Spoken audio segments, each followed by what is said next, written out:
this is Angela Rosa. Thank you for beautifying from the inside out. Today I am interviewing Robert Florio, and I really admire his work with meditation. He's a meditation teacher, and he is developing an app, a game to help people heal with meditation. I really love what he's doing, and his target market is the disabled population. I am admiring his work so much that I wanted to showcase it here on Beautify Inside Out and share what he's doing with the world. He has a Kickstarter fund that he has going to create this game about meditation to heal others. And I hope you will find this to be an interesting story just as much as I did. We also talk about quantum leaps with meditation, and that is incredibly inspiring. Thank you so much and enjoy the interview. Welcome to Beautify Inside Out. I'm so glad that you're here, and we are on YouTube and also on my podcast. I'm really delighted to interview Robert Florio. Okay, so Robert is the author of Life, It Must Be a Comedy, and he's going to share all of his wisdom and insight around what drew him to write the book. And then we're going to learn about a Kickstarter program that he has for face recognition for gaming. And it's specifically a meditation game, right? Yep, yes, yes. Well, I'm excited to learn about this. I think you're doing so many wonderful things to beautify the world. So, Robert, tell us a little bit about your book. Let's start with that. Hello, everybody. I'm so honored and blessed to be here with you. Yeah, let's talk about it. So, thank you for bringing that up. The book is about what happened to me when I was 14 years old. I was diving in a swimming pool and broke my neck, paralysis, C4 injury. So I lost feeling from like the shoulders down, movement. 1996, so I'm 41 now. 26 years. Wow. Wow. I know, right? So it's about before my injury, when it happened, the people I met after it, how I got through so much and had some outer worldly experiences. Um, it's just wow. The book is about when you go through something really hard, but you can look at it and be like, yep, if it's about life, it must be a comedy because life is strange. So thank you. Yeah, did that cultivate into your doing comedy outside of the book? Or is it something you just always weave into your life every day? I try to keep a sense of humor every day. Sometimes it's really difficult, really, to not react to things. Um, because depending on other people for everything you can imagine, can be kind of like frustrating some days. So what happened was after I got out of school for game design at the Art Institute of Pittsburgh online, I was having a lot of like not sure what to do with myself. My neck pain was getting worse. So I just was like, I feel like I need to say something to the world.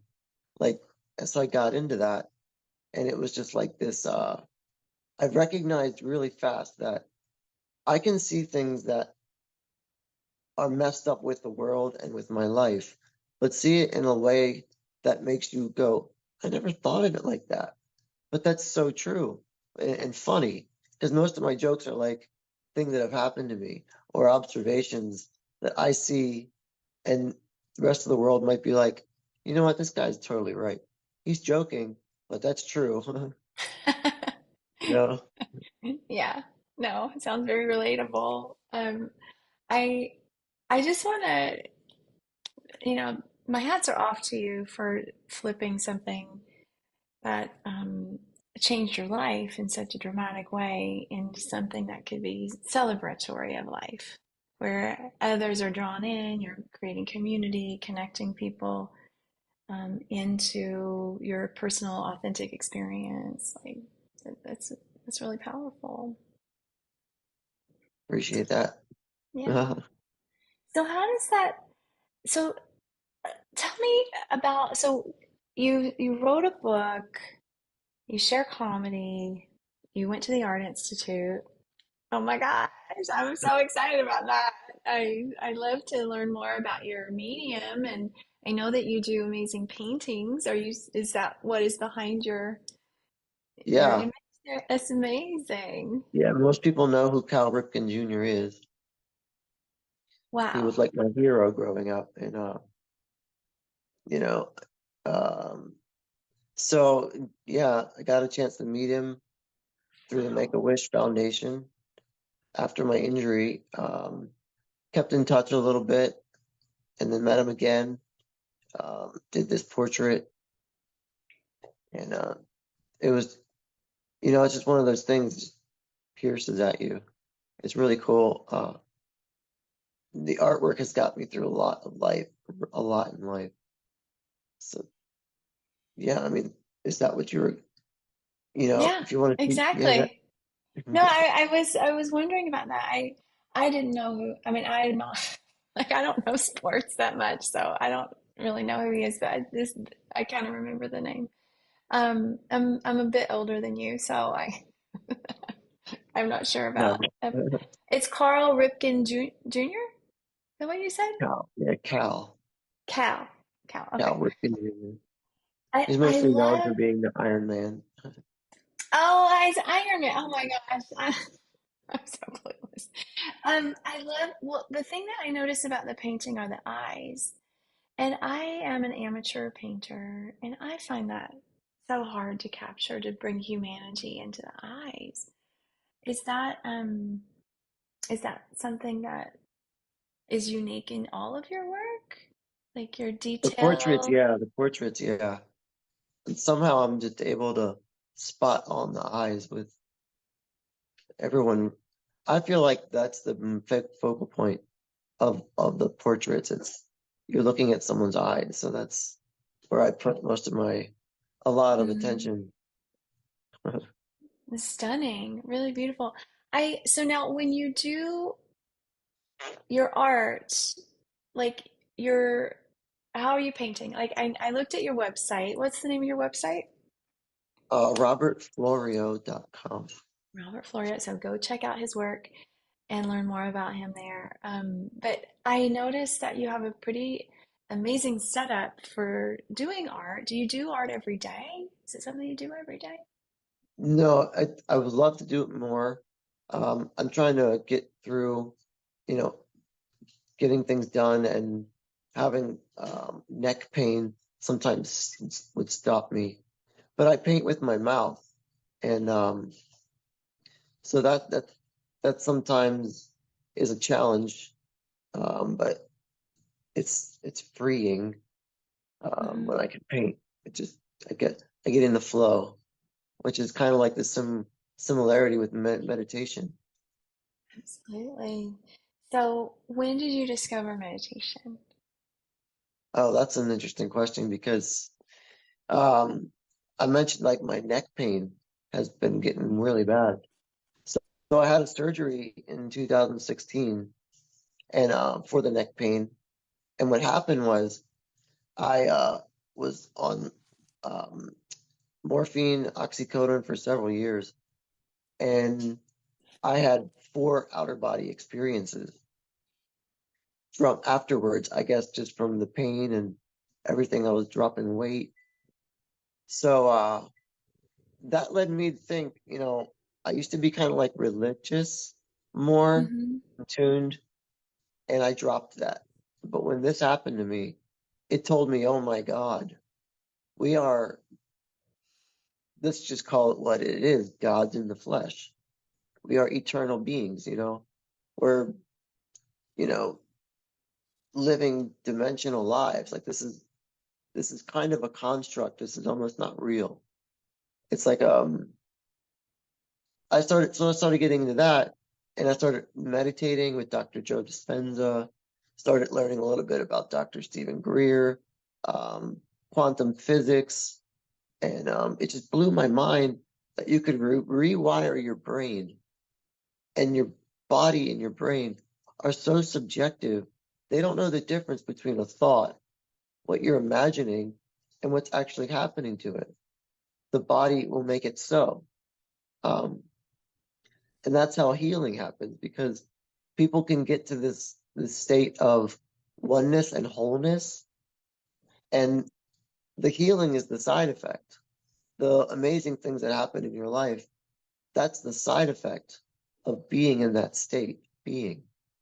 Because like, Mhm. and I was reminded that um, in the quantum field, like we don't get what we want. We get what we are in the state of being we are in is what is the magnet. So if you're thinking and feeling in this realm of infinite possibilities and inspiration and love, and you're tuning into that and you're staying on that frequency, because of quantum entanglement, when two particles are intimately bonded to each other, they're forever connected, and they can be on completely different opposite ends of the universe. You annihilate one, and the other instantaneously annihilates. So that's kind of like the whole universe is an electromagnetic field, and that's what you're interacting with. And that was just like, I think I'm going to try this. So I started getting into that, and yeah, just Yeah. blew my mind.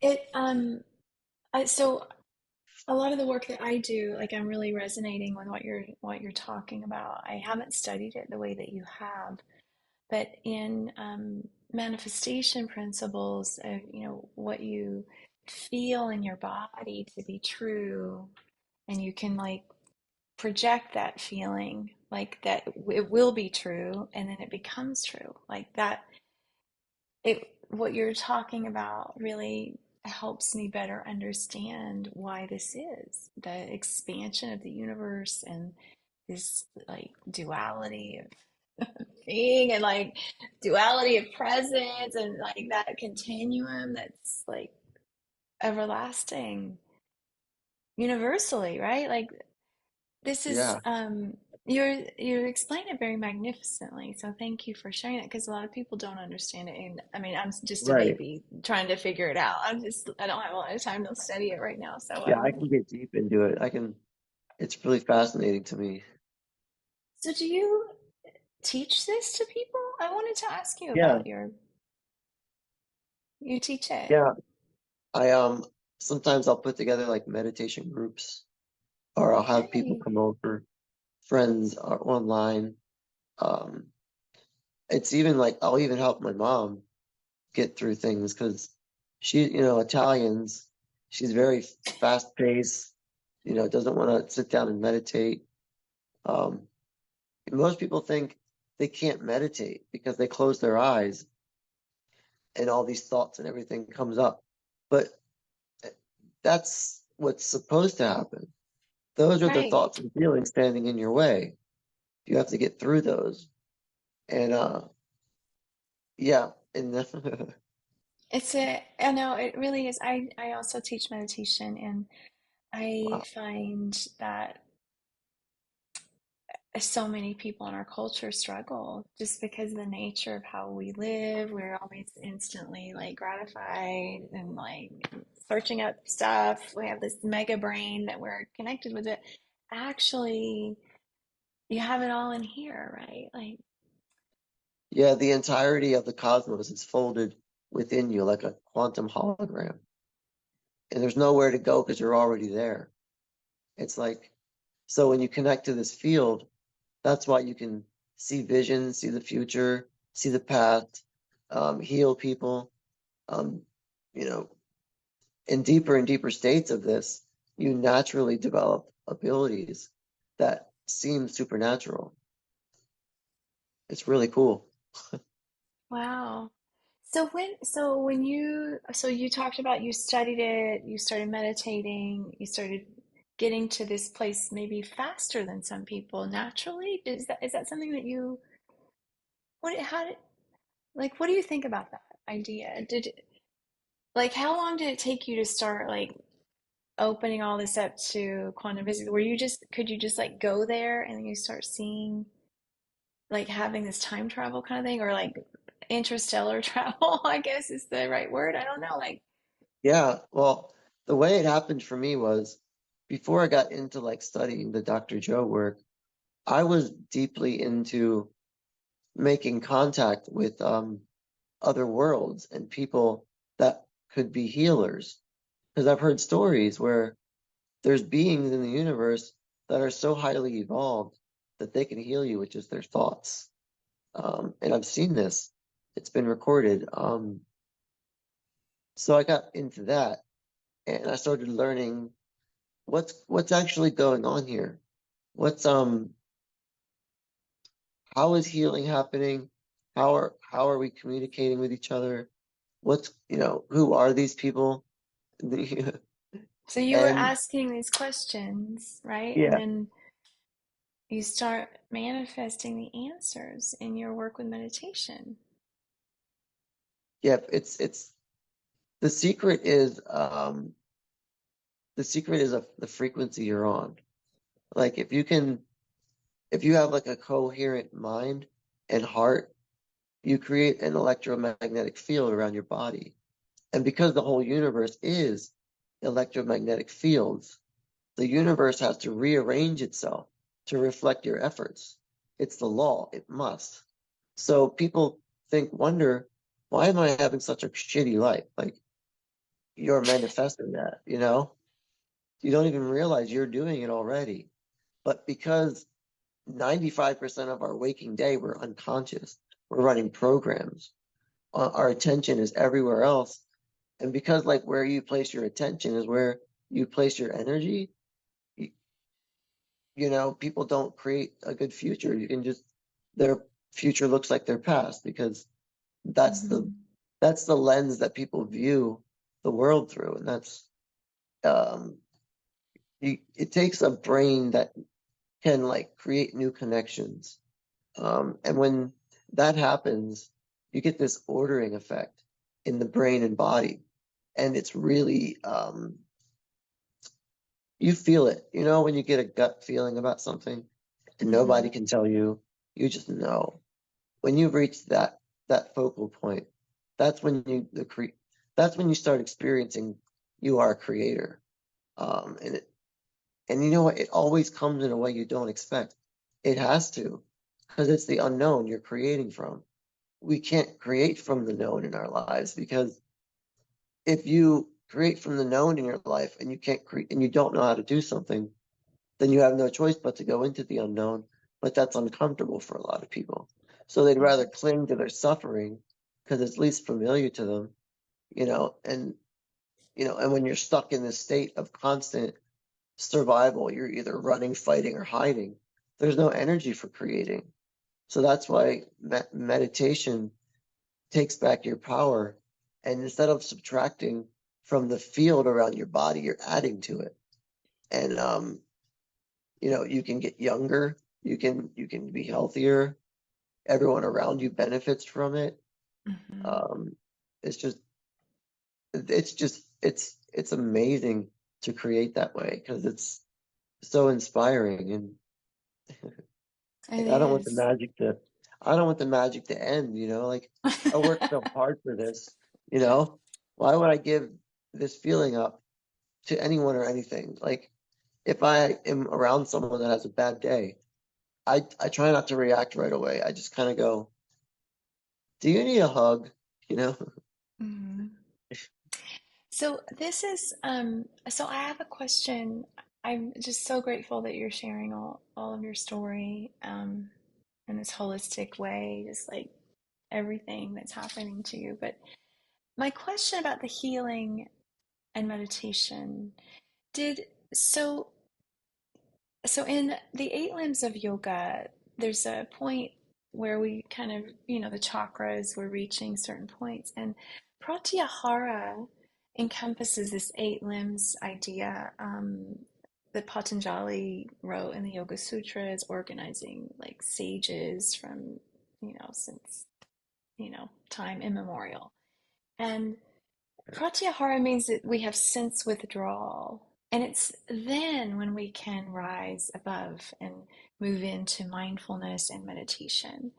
And pratyahara, I see in our culture, like I'm just talking about North American culture here and modern culture around the world, we're like twitches where we can't get beyond how we feel, and we can't rise above to think in a more leaderly way on a very human level, much less know about like the magnitude of universal consciousness. So my question here is that with pain, with all that you have been through, how did you get to that point of that sense withdrawal where you can move through pain to move into different states? Oh, well, to answer that question, you it takes a little bit of understanding quantum physics, um, um, and when you understand how the brain works, how it creates like neurological pathways, um, Mm-hmm. and then you understand that you have energy centers in your body, and each one of these energy centers is like a miniature neurological brain, and your heart is the biggest one. It has all these sensors, neurons, um, and then you can start learning about atoms in the world. I started learning about um, you know, the atoms in our universe. Everything's made of atoms. So then you start learning about these things, and you go, okay, I can piece together now. I can build a model in my mind of what's really going on and how the body is an instrument of consciousness, and it interacts with the quantum world and the atoms. So once you understand that energy dictates matter, and you have these principles in your mind, it goes even further. Then you realize that every atom in the universe is 99.9999% energy. So the physical part of the atom that's actually matter that you can interact with, you can see, touch, taste, is 0.0001% of the atom, which means that atom has a infinite potential of what it could turn into. And it's all dictated by your thoughts and energy to manipulate that atom. And that blew my mind. So once I started studying this and realizing what's actually going on with the brain. So what happened is the brain is like an artifact. It's constantly scanning your environment, storing information. So therefore, everything you know is in the past. So if you want to create a future reality, you have to change something about your personality, because your personality creates your personal reality, and that's all in your brain. And once you start understanding what you're doing and why you're doing it, the how to do it becomes really easy. So it just becomes like this, you start developing new habits, and habits take something like 6 to 8 weeks to develop new ones. So I've been paralyzed for 26 years. So I've created 26 years of neurological pathways of a physical injured body. So my brain has subconsciously understood that I'm injured. So it's going to take some time to get my attention off my body. So this is where you take your energy back. And once people realize this and start learning how to create from this field, it's it's inspiring. You want to do it more and more. And you see it reflecting in your life just by asking for signs, that'll come in Mm-hmm. a way that totally surprises me. Um, and, just right for me and inspires me to do it again. And you get like these breadcrumbs along the way. It's just a beautiful process, and it's not judgmental. It's heart centered. It's the union of duality and polarity. So it's, I like to tell people, like, if you could channel all the energy in your first energy center, between your legs, that's that's a center for creating. You can create life just by sending it out. But imagine if you sent that energy inside you and up into your heart. Once that energy gets into your heart, it goes to your brain. And now you have this immense, like laser focused energy. And you start unlocking abilities you never knew you could do. The brain needs that energy and it needs that level of focus so that you can believe, accept, and surrender to the thoughts equal to your emotions. And that's where the power is. So it takes sometimes a Herculean effort to really get to that. It's like but once you get there, it's like it's amazing, it's euphoric, it's bliss, it's inspiring. So that's where and I live with paralysis, so it's really hard. Uh, and Hmm. I try not to tell myself the story anymore that that's who I am. I try to create a future self and hold on to the energy of my future. So it's kind of like you can remember a future as easily as you can remember a past, but it's easier to forget than remember. So you have to continuously unwire and rewire your brain and like prune synaptic nerves and grow new ones. So it's it's um it just blows my mind that I know now finally how creation is happening. Hmm. That's really empowering for people because you don't have to, you know, once you realize nobody's really coming to help you but and so it's like, Hmm. when am I going to decide to change? If not now, then when? And you'll know the moment that comes when you make that decision because it, it it'll be at such a high amplitude of energy that you never forget that it's like, okay, I made the decision today. And Yeah, those are the profound moments that change everything. it's amazing. So, wow, I really appreciate your teaching us, sharing with us, maybe even helping others heal Yeah, themselves with this information. I'm, I I'm just wanted to grateful. say that through your decision to learn more about quantum physics, the anatomy of the body and the brain. So, with that decision, did that ease the pain? Did it begin to ease the pain, or did it just become something that you accept? Or how do you how do you regulate yourself with that?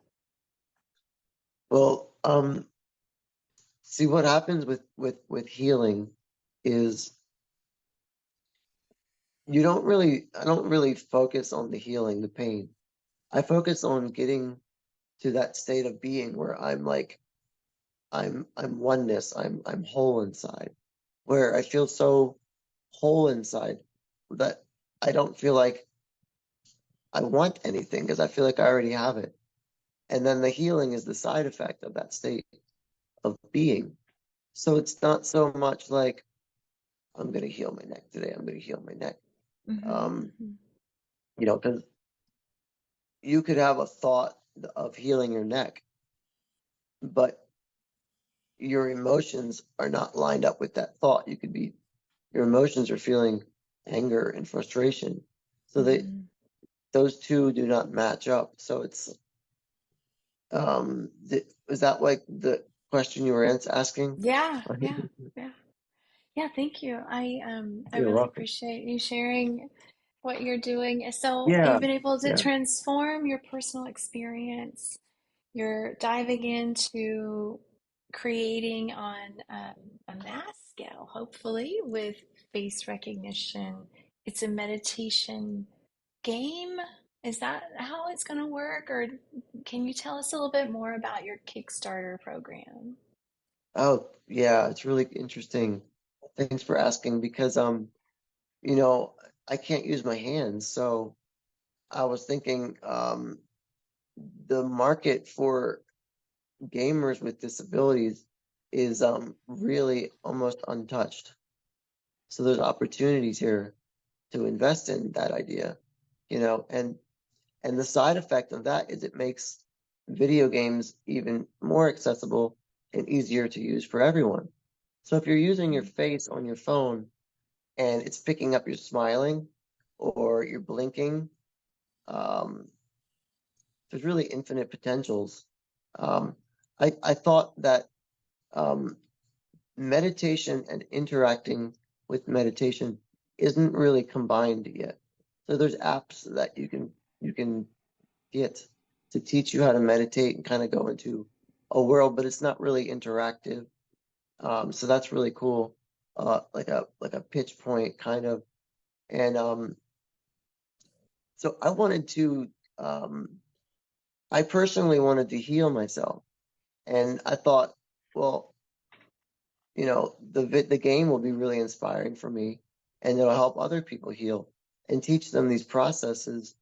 And so there's one thing that I do, and I could probably do it with you one day. It's really a lot of fun. I call it "What's in the Box." Okay. And yeah, you okay? Yeah, I'm okay. So, yeah. And in my Kickstarter video, you can actually see a representation of this happening, where I teach people to go like quiet their mind and then focus. Once you get to that quiet state and you're kind of like, you're just floating in space, you're not really, that's the point when you can start inviting what you want to see. So if something's hidden in a box and you're just inviting to see what it is, and you just be brutally honest with yourself. Is this something I'm really seeing, or am I just imagining what's in there? And then you go back and forth with that, and then you'll get like you'll get a glimpse and go, whoa, I think I'm on something. Okay, let me center myself again. Let me get back to that state. And if I start getting the same hit, the same imagery coming through, Mhm. I go, aha, okay, I think I'm there. And at that point, I drop into a state where I stay there and I get really confident, like, oh yeah, I'll feel the emotion, the texture or something of it, and then open the box. And you'll be like, oh my God, that's exactly kind of what I saw. And then share that experience with people online. Like, I think that would be fun. That's one thing. And it's just, and one other, other ideas that are like, um, I know I could teach people how to make contact with the universe with, and so that, you know what I mean? Like I'm thinking of like a basic viable product, like, get it somewhere that's just shows what it can do really well without, spreading it out to too many different ideas. Get something that's like solid first to play and experience. And that's really a potential good one idea. I think a lot of people would have fun playing with that because you can you can be astounded of what you're actually capable of. And it's So actually true. kind of like remote viewing. And that's kind of the foundation of everything. Like just showing to yourself, I'm capable of doing this stuff. And like it's really cool. And Yeah. I've learned that, how to tune into it and certain things. Like for example, my nephew and I were doing this, and we saw keys in the box, and that was true.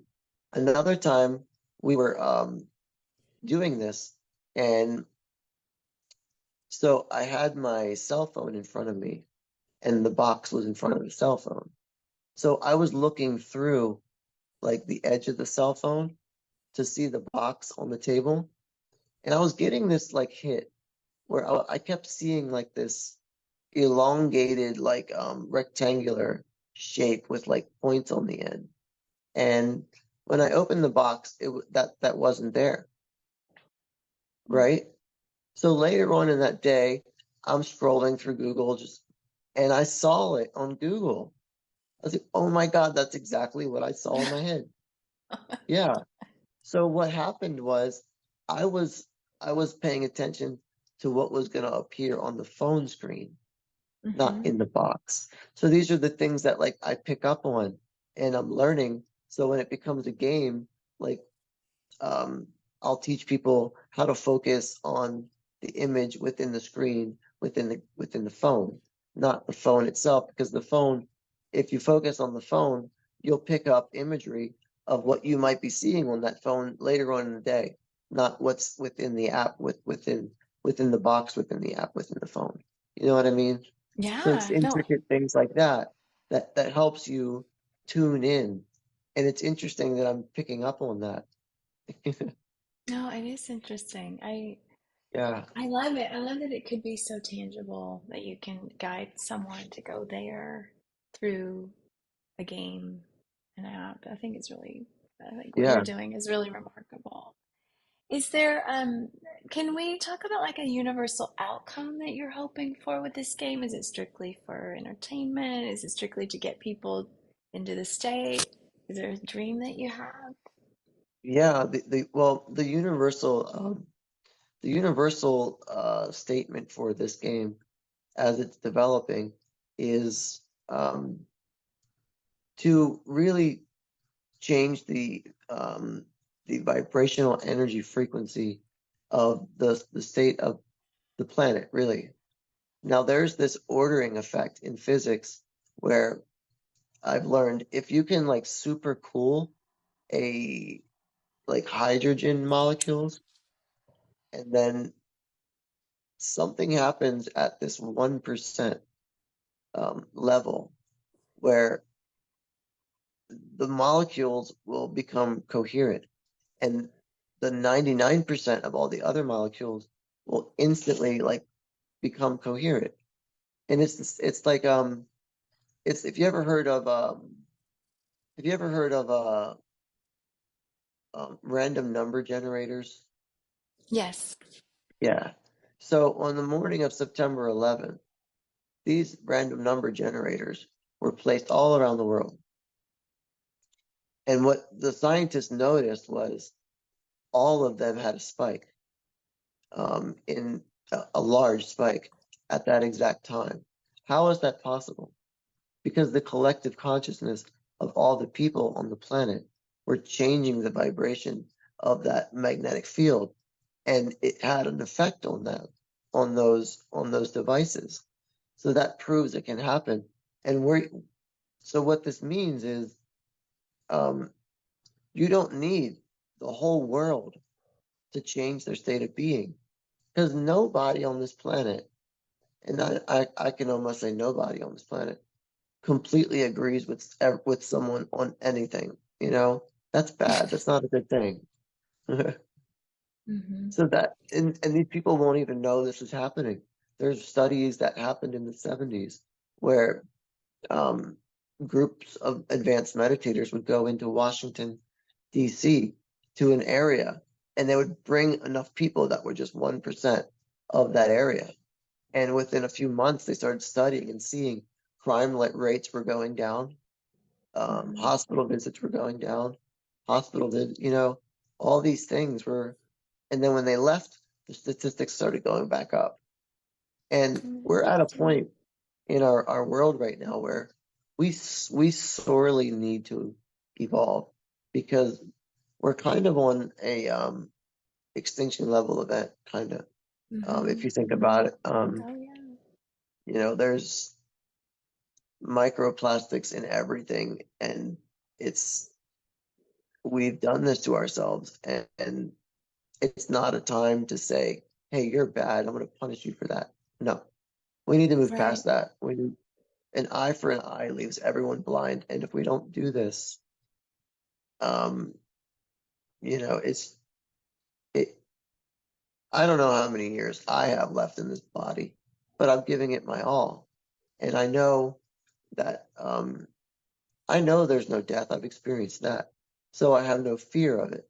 And until you have no fear of it, you truly can't live. And it's kind of like, but I forget that sometimes, and even I do. I'll be like, I'll start reacting to stuff, and I'm like, why am I Mm-hmm. reacting to this? This isn't real. Like, but No, I most people know. are so stuck in a stressed state to pay their bills that they don't have time to develop this. We just need enough people that collectively do this, and you will see it. You'll start seeing new technology coming out.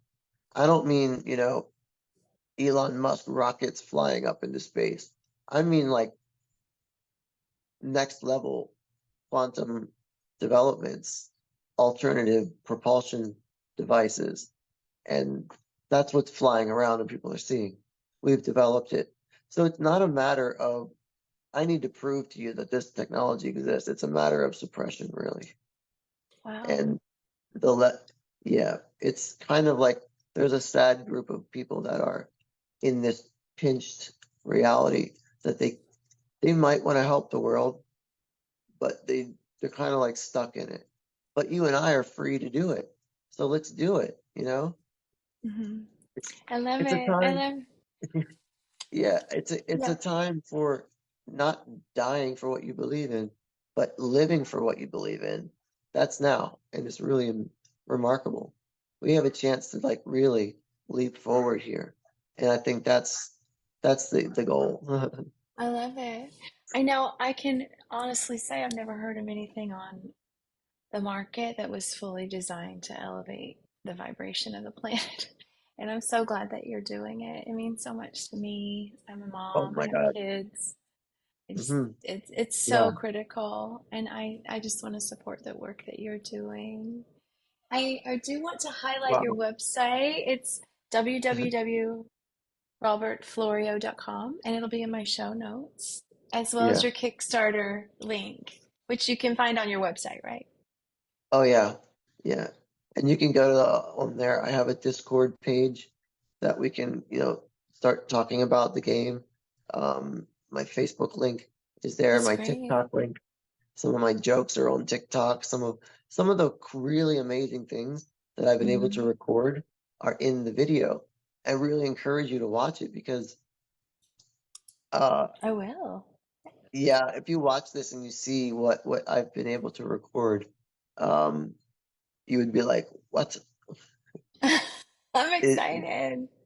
what's going on here, Robert? What are you doing?" And it gets to the point where I'm kind of like, I don't want to feel like I'm by myself doing this anymore. I want to be with people making history. I want to be with creative people, doing this. I Yeah, spend too much time alone, and it's time to, oh, gives me yeah. chills. Community. I know. Community is everything. Community Yes. is it's so key to elevating ideas. So what's your TikTok handle? Is it Robert Florio? What is it? Oh, it's quads are gods. Nice. I love it. Quads are gods. Okay. So I love this primer on quantum physics. We could go on and on and on. Um, but I think we need to. I think this is a great place to stop, and then we could do another one Okay. after you raise all your money, Yeah. or to help you raise all your money. Thank you so much for Yeah. being here. Is there anything else you want to add? I just wanted to encourage people, to if you see my artwork or anything, all of that is going to support this. And if you feel something in your heart that's just not right about the world, explore that. This is we have to be like a school of fish. There's no one leader. We're all leading together. You know, it's Um, beautiful. I get energy from that, and I'm honored. I'm working on video, possibly a documentary. mm, Um, and that's all gonna help. But yeah, I mean, hearing this story, I just encourage you to um, help out because sometimes it's not just I'm trying to raise funds for the game, but the funds will allow me to continue my medical health for, mm, breakthrough treatments to keep my pain level down and my nursing to kind of like, I'm not using it for that, but what I'm saying is it's something that will allow me to say, okay, this can be done where my resources currently could do that, but it really would take away from things that I need to stay focused on. And yeah, I mean, I could keep talking and talking. And can I I tell a love can it. I tell a quick joke since I'm a Oh comedian? yeah, let's wrap it with a joke. I love that. Go for it. Okay, let's see. There's two. There's two. One is if anyone's ever giving you a hard time, you can say to them, "Hey, buddy, I just submitted an application for you to work for NASA, but they only have one test they need to run, whether you're an ass or not." I like that one. I want to tell my kid that one. That's good. That's a good one.